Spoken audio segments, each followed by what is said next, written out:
Bienvenue dans les hors-séries de Paranorfix. Dans ces hors-séries, nous parlons d'histoires vraies paranormales. Nous partons direction Paris pour un meurtre qui hante une bâtisse du 19e siècle. Le fantôme de l'avenue Frochot. Légende urbaine, malédiction ou véritable hantise, dans tous les cas, le 1 avenue Frochot à Paris, au sud du quartier Pigalle, fait parler de lui depuis le 19e siècle. Dans cette avenue des milliardaires aux habitations flamandes, médiévales, néo-antiques, art déco, un crime impuni aurait été perpétré. Entre 1820 et 1830, l'habitation est construite sur des terrains qui à l'origine étaient voués à parquer les morts, trop nombreux dans les cimetières intramuros de la capitale sous Napoléon. Naît donc un quartier où se côtoient Victor Hugo, Toulouse-Lautrec, Alexandre Dumas et de nombreux notables. Un quartier bourgeois qui a pour réputation d'être un lieu de criminalité lié au monde de la nuit. À cette époque, bon nombre d'artisans itinérants offrent leur savoir-faire contre rémunération.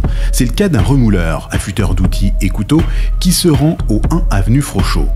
Quel n'est pas son désarroi ce jour-là? Dans l'escalier gît un corps, celui d'une femme. Une servante sauvagement assassinée à coups de tisonnier. Le problème, c'est qu'il n'y a aucun mobile apparent, rien n'a été dérobé. Conclusion, c'est un crime gratuit. Ce qui n'aurait pas plu à la servante décédée et sous la forme d'un fantôme apparaît avec un message à délivrer. Lui faire justice. Le fantôme de la jeune femme aurait même mis les gens sur la piste d'un assassin, mais en vain. Le crime restera impuni. Pour se venger, la servante entrait la bâtisse. Bruit de pas, craquements, depuis se font entendre. Les propriétaires successifs ont tous été effrayés. Il y aurait trop de mauvaises vibrations. Depuis, l'histoire veut que cette maison, au style néolithique, serait frappée d'une malédiction. Il est vrai que le style de cette bâtisse, aux pièces sombres, à l'atmosphère lourde et pesante et aux ornements de diables et gargouilles, n'est pas fait pour taire les peurs et angoisses. En 1884, Victor Massé, compositeur, meurt paralysé dans son lit, atteint de la maladie de Charcot. En 1986, le critique littéraire Mathieu Gallet meurt de la même maladie, dans la même chambre et dans la même position. La chanteuse Sylvie Vartan achète les lieux. Un coup de cœur, l'artiste n'y vivra jamais. Bruit effrayant et sentiment d'insécurité ont refroidi Sylvie.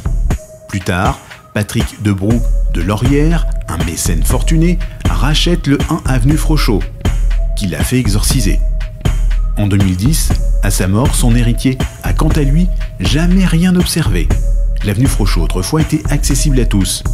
Aujourd'hui, une grille massive en fer clôt le passage, trop de curieux. Si vous voulez en savoir plus sur cette histoire, je vous invite à vous rendre sur le site www.sous-les-pavé-au-pluriel.com. C'en est fini pour ce hors-série. Vous pouvez toujours passer le temps à découvrir les Paranorfix saison 1 et saison 2 sur la chaîne YouTube Récits Paranormaux Paranorfix.